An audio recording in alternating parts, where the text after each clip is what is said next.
Morning students, आज का class semester 6 MJC paper 12 Indian political thought, जिसमें हम लोगों को पढ़ना है सभा, समिति और विदात, या बहुत लोग इसे विदाथा भी बोलते हैं।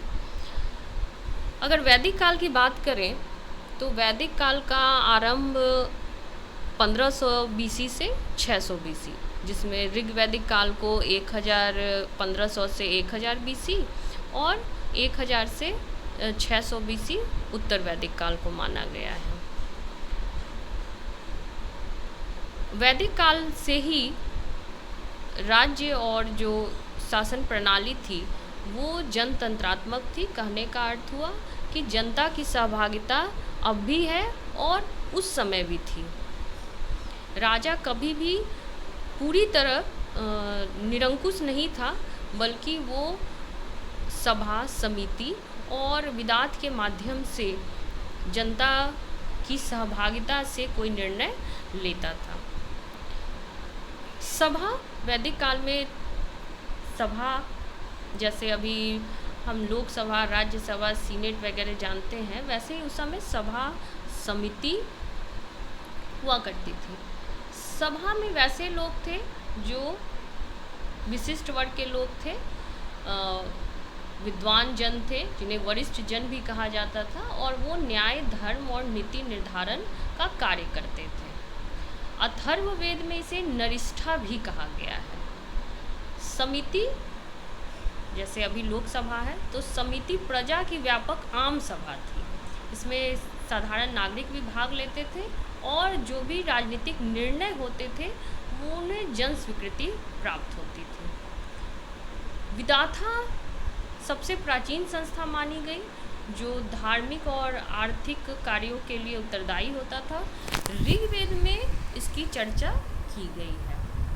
सभा और समिति की कई भूमिकाएं हैं, उनका एक कार्य प्रणाली होता था। ये दोनों संस्थाएं वैदिक शासन की दोनों आंख मानी जाती थी, एक दूसरे की पूरक लेकिन एक दूसरे से स्वतंत्र थे। विधि निर्माण का कार्य हो, युद्ध और संधि की घोषणा हो, राजा का चुनाव या उसे पद से हटाने की बात हो, कर निर्धारण की बात हो, ये सारे कार्य सभा और समितियां किया करती थी। अगर इतिहास की ओर देखें तो जैसा कि मैंने बताया कि 1500 बीसी से 600 बीसी वैदिक काल को माना गया। ऋग्वेद के दशम मंडल में प्रजापति की 2 पुत्रियां सभा और समिति को माना गया।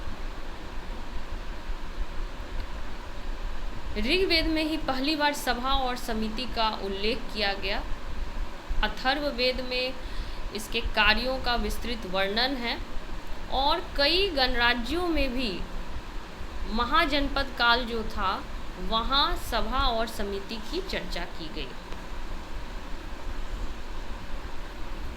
देखा गया कि मौर्य और गुप्त काल में जब राजतंत्र का विस्तार हुआ तो सभा और समिति की शक्ति कमजोर पड़ती चली गई। समय के साथ कुलीन वर्ग तक ही यह सीमित रह गई और जातिगत बाधाएं इसमें उत्पन्न हुई।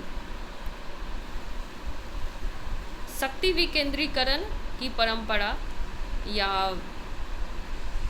अभी हम लोग पंचायती राज व्यवस्था की बात करते हैं, ठीक है, जैसे संसद में लोकसभा की बात कर रहे हैं, तो ये सारे कहीं ना कहीं सभा और समिति से ही प्रेरित होकर इनकी रचना, अभी इनकी संरचना की गई है।